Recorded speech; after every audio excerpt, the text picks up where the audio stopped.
මේ විදිහට බෝංචි තෙල් දාන මම ළඟදි තමයි හොයාගත්තේ. හැබැයි මේ ක්‍රමය හරිම රසයි, හරිම ලේසි.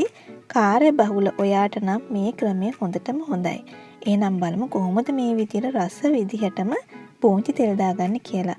මම මෙතන බෝංචි ග්‍රෑම් 200ක් ගන්නවා. ඔයා මෙතන ලපටි බෝංචි තමයි තෝරගන්න ඕනේ. පොඩියට හීනියට මෙන්න මේ වගේ කපා ගන්න. ඊට පස්සේ කරන්න තියෙන දේ හරිම සරලයි. භාජනයක් ගත්තා, කපාගත්ත බෝංචි ටික දාගත්තා. ඊට පස්සේ රම්පේ කරපිංච දාන්න ඕන. මං ගාව අද කරපිංච නැහැ. සුදු ලුණු බික් එකක් දෙකට පලාගෙන දාගත්තා. අවු මිරිස් කරල් 3ක් පොඩියට කපාගෙන දාගත්තා. ලුණු ගෙඩියක් හීනියට කපාගෙන දාගත්තා. රස කරගන්න මම උඹලකට මේස හැන්දකුත් දාගත්තා. කෑලි මිරිස් තේ හැඳි 1යි. ලුණු කුඩු ඔයාගේ රස අනුව එකතු කරගන්න. සෝයා සෝස් මේස හැන්දි 1යි. ඔයා දන්නවද මේ බෝංචි ටික තෙල් දාන්න මම පාවිච්චි කරන්නේ එක තෙල් මේස හැන්දක් විතරයි. බලන්නකො මම තෙල් මේස හැන්දෙන් කොහොමද මේ බෝංචි ටෙම්පරාදුව කරන්නේ කියලා. අඩු ගින්දරේ බෝංචි ටික තෙල් දාන්න පටන් ගන්න.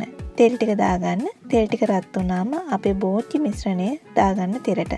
ටික වේලාවක් හොඳට මෙන්න මේ වගේ කවලම් කරලා හොඳට ඔයා උයන භාජනේ මෙන්න මේ වගේ පතුරව ගන්න. පියනින් වහන්න විනාඩි 5ක් පියන අරින්න නැතුව තියන්න.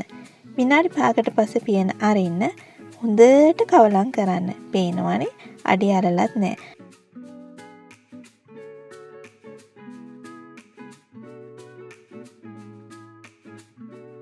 ආයෙ පියනින් වහන්න විනාඩි 3ක් විතර පියනින් වැහුවම හොඳටම ඇති. විනාඩි 3කට පස්සේ ඔයා හොඳට කවලම් කරන්න.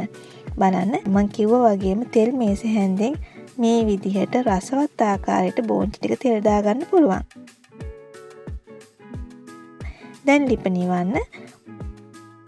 මෙන්න මේ විදිහට මම ඕගොල්ලන්ට බෝංචි තෙල් දාන විදියක් කියලා දුන්නා.